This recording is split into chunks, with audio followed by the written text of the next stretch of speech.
This is Richard Samelka. Today, which is March 24th, 2024, I'm going to briefly go over the types of subject matter that I'll be discussing as I foresee discussing in the upcoming future. So we'll start with, in some ways, I guess, the most disappointing news I've received, which is 2 days earlier, my attorney informed me that the North Carolina Supreme Court, I don't know how it's correctly described, but abstained from looking at my whistleblower case against University of North Carolina, Chapel Hill, which means that the ruling of the Court of Appeals, COA, stands, and their ruling had been something like a year ago that there was no whistleblowing of any kind. Now, prior to that, starting off in the judicial system at the Orange County level, and Orange County is in North Carolina, is where Chapel Hill and the University of North Carolina, Chapel Hill is centered at. Their ruling was that whistleblowing can be looked at the institution, but not against the individual. So that then was what the COA overturned, that there was no whistleblowing at all. Now, I think in many respects, one of the things that one has to learn in life is resilience, and not to let adversity, particularly when it's maybe, especially if it's completely outrageous, not to deter you. So, in short, and just this is an introduction of the different topics, so I want to really be fairly brief on this.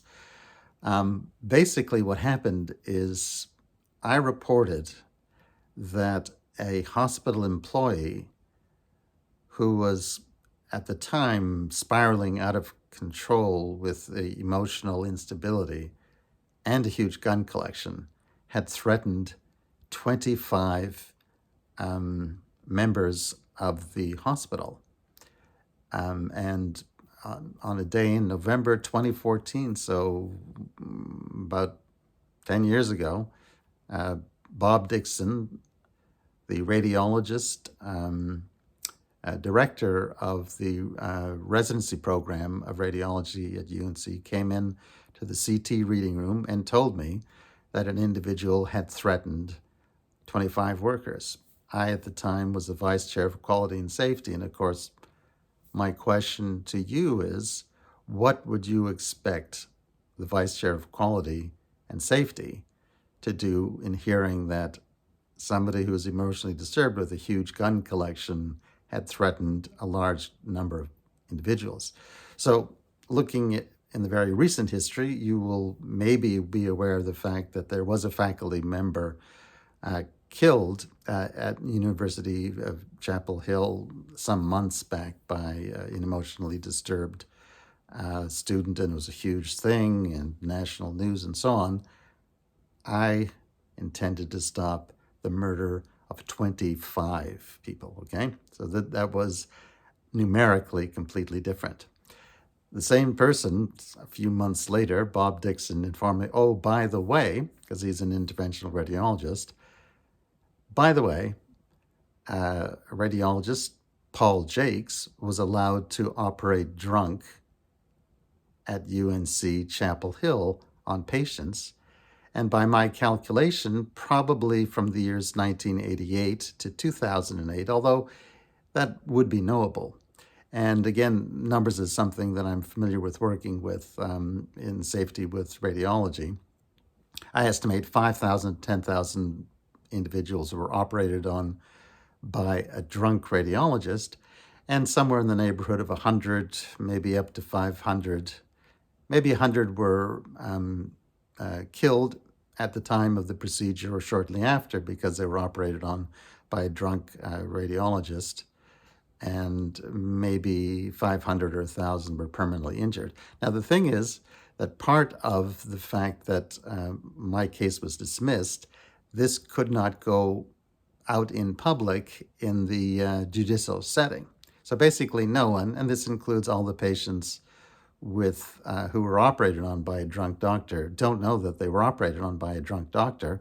And this was a big thing that UNC was focused on, that this wouldn't get out, that Paul Jakes was operating for decades drunk with senior administration knowing that. Okay, so now that the case has been decided in a crazy way against me, I mean, it's just absurd. I reported somebody threatening all the radiologists, somebody threatening a whole bunch of healthcare workers. And then I reported a doctor was allowed to operate drunk for 2 decades. I was shortly after that fired on a ridiculous and also false, but ridiculously trivial. And, I hate to put it this way, but I'm one of the world authorities in radiology, both in abdominal imaging and safety. I was fired on a trivial matter. And, after I had made these concerns known to senior administration, I didn't go public to the news. I went up the chain of command. I was fired, and I'll go into this in the future, on a trivial reason. That's not retaliation. Let me tell you, there's no better example of retaliation in all of healthcare than this. Nothing equals this. I, of course, would like to go on national news on this. I think this particularly would be something that an individual like Jake Tapper, I would love it to be, because this is very important. I don't want to just change things at UNC. I want to change things everywhere in the U.S. So when we reflect back on Ali Raceman saying about Larry Nassar that if only one adult had spoken up, she would never have encountered him. Well, my case shows that, that's not the case. I was am one of the most accomplished radiologists in the world. I was fired for pointing out things actually much worse than what Larry Nassar had done. So that's one topic. And in some ways, I was trying to think of what I would call it.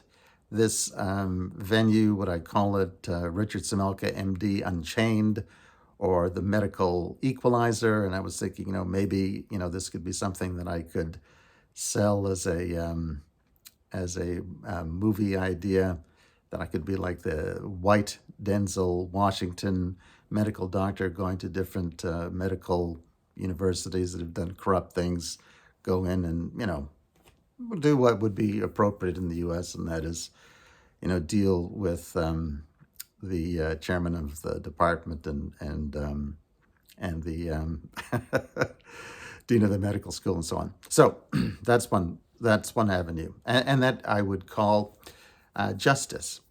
Justice for individuals. I intend to change the dynamic, that no more will there be people like Larry Nassar and George Tyndall getting away with this kind of stuff, because I want to get after the administrators who have allowed that to happen. So that's one topic.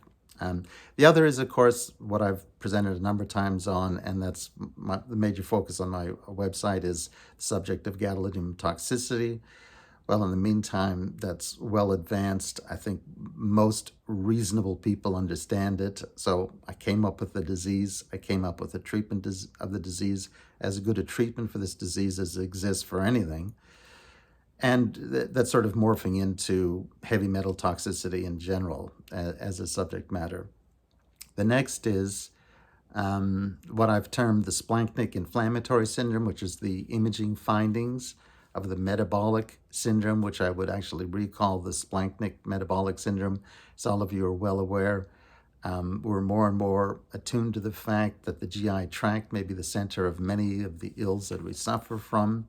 The other topic that I've presented a number of times on TikTok and YouTube is health stewardship, very important. And lastly, the subject of a true informed risk-benefit analysis and how that is done. So those are basically the topics. And the new one I'm getting into, and now I'm naming names, and that is the medical equalizer. Thank you for your attention.